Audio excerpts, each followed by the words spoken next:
Trump's big deals appeal only to his supporters. Washington, CNN, President Donald Trump's ambitious plans to fix the immigration system, forge Middle East peace and coax Iran to the table might work, but only if his negotiating partners agree to utter capitulation. The president's new immigration blueprint, unveiled with the pageantry of a White House Rose Garden announcement Thursday, has an infinitesimal chance of becoming law. It's about as likely to fix the mess as another forthcoming project by his son-in-law, Jared Kushner, is of securing a deal of the century between Israel and the Palestinians. And though the president wants Iran to call him, the conditions his team has established for an agreement make dialogue a non-starter. In each case, Trump's approach does a good job of enshrining his own priorities and those of his favored stakeholders in negotiations, for instance, conservative GOP candidates or the Israeli government.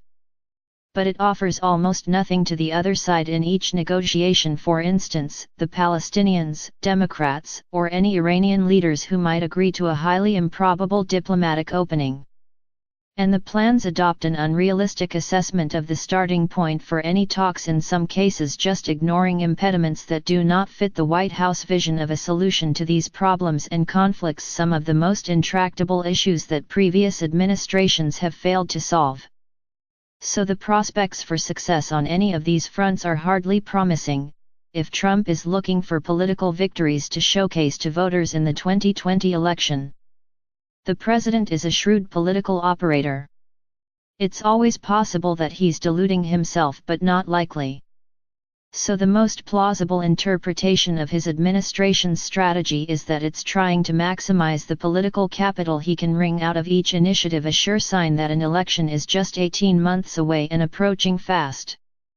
The president seemed to admit as much during his speech unveiling the immigration plan. If for some reason, possibly political, we can't get the Democrats to approve this merit-based high-security plan, then we will get it approved immediately after the election, when we take back the House, keep the Senate and, of course, hold the presidency, Trump said. Short-sighted. The political upsides to the likely failure of Trump's dead-on-arrival plans are obvious and could be considerable.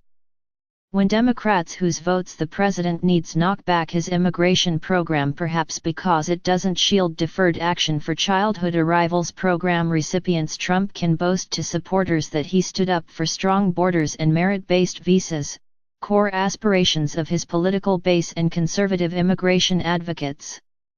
One potential Democratic opponent to Trump in November 2020, Senator Kamala Harris of California, played into the idea that the plan was rooted in an alternative reality that does not exist.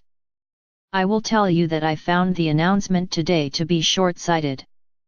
I found it to be an indication of an intention to not be relevant for the largest of number of people, Harris said in Las Vegas on Thursday. Other Trump critics said his plans to overhaul asylum laws would simply prolong his war on immigrants. When Palestinians almost certainly reject the yet-to-be-unveiled Middle East plan because there is no path to statehood and they don't consider the administration an honest broker, the president can bask in the praise of evangelical voters who like his hardline approach. Trump's Middle East envoy, Jason Greenblatt, confirmed Thursday that the plan lacked the framework of a two-state solution, long a prerequisite for Palestinian support. We saw no benefit in using that phrase. We understand what the Palestinians are looking for, we understand what the Israelis have said about the issue, said Greenblatt at the annual meeting of the World Jewish Congress in Ottawa. While half of his administration appears to be pushing for a military confrontation with Iran, Trump is trying to cool things, meeting with Switzerland's president on Thursday in what was seen as a possible attempt to set up a channel to Tehran.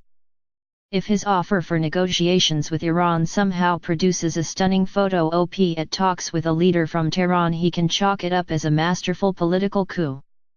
If he fails, he can recall a worthy effort to defuse tensions his administration has spent the last 2 years exacerbating. But the chances of success appear remote, not least because the administration is demanding concessions from Iran that no leader of the Islamic Republic could accept. Why presidents publish dead-on-arrival plans? Trump is far from the first president to make striking-looking plans that are sure to fail. Such an approach is as much a part of life in divided Washington as oversight fights, and it can help presidents crystallize political arguments and present a coherent case to voters. Democrats are doing much the same thing, passing bills to combat global warming and on healthcare that they know the Republican-led Senate won't adopt and Trump won't sign, but that they can use to blast GOP obstruction and show midterm election voters they lived up to promises. Republicans have long accused Democrats of not being serious on immigration overhaul efforts, saying they want to dangle the carrot of change in front of Hispanic voters to lock in their support in elections. And it would hardly be fair to Trump to criticize him for failing to end the hostility between the US and Iran, which has peaked and ebbed ever since the Iranian Revolution in 1979, even if he did pull out of a nuclear deal agreed to by the Obama administration that US intelligence agencies assess was working.